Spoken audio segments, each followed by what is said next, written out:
उपमुख्यमंत्री सुनेत्रा पवारांच्या नेतृत्वात पहिल्यांदाच आमदारांची अगदी थोड्याच वेळात बैठक पार पडणार आहे। मुंबईतील देवगिरी बंगल्यावर राष्ट्रवादीच्या कोर कमिटीची आणि आमदारांची ही बैठक होणार आहे। दादांच्या निधनानंतर सुनेत्रा पवारांनी पक्षाची सूत्र हाती घेतलेली आहेत आणि त्यानंतर पहिल्यांदाच आमदारांसोबत त्या चर्चा करणार आहेत। या बैठकीत विलीनीकरण आणि मंत्री जिरवाळांबाबत चर्चा होणार असल्याची माहिती सूत्रांनी दिली आहे।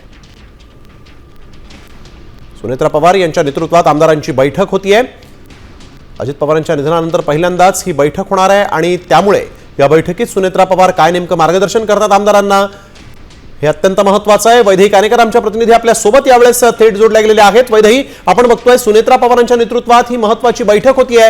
या बैठकीला कधीपर्यंत सुरुवात होईल, या बैठकीत काय नेमका अजेंडा असू शकतो, चर्चेचा काय अधिक माहिती?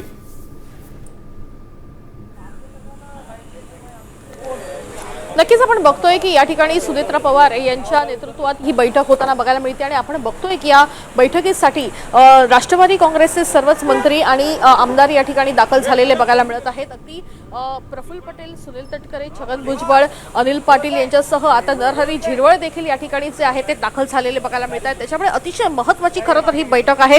राष्ट्रवादीचे अनेक वरिष्ठ नेते या बैठकीला उपस्थित आहेत। खास करून या बैठकीमध्ये राष्ट्रीय कार्यकारिणी आणि राष्ट्रीय नेतृत्वासंदर्भात चर्चा होणार असल्याची माहिती मिळत आहे।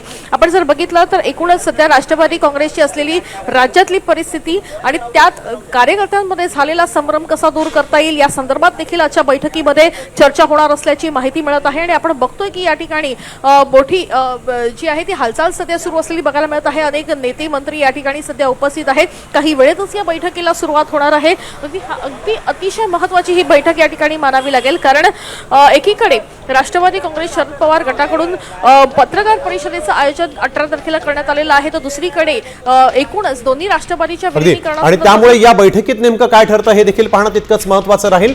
धन्यवाद वैदेही, आपण दिलेल्या सविस्तर माहिती संदर्भात। या संदर्भातले सगळे ताजे अपडेट्स आम्ही वेळोवेळी आपल्याकडून घेणार आहोत।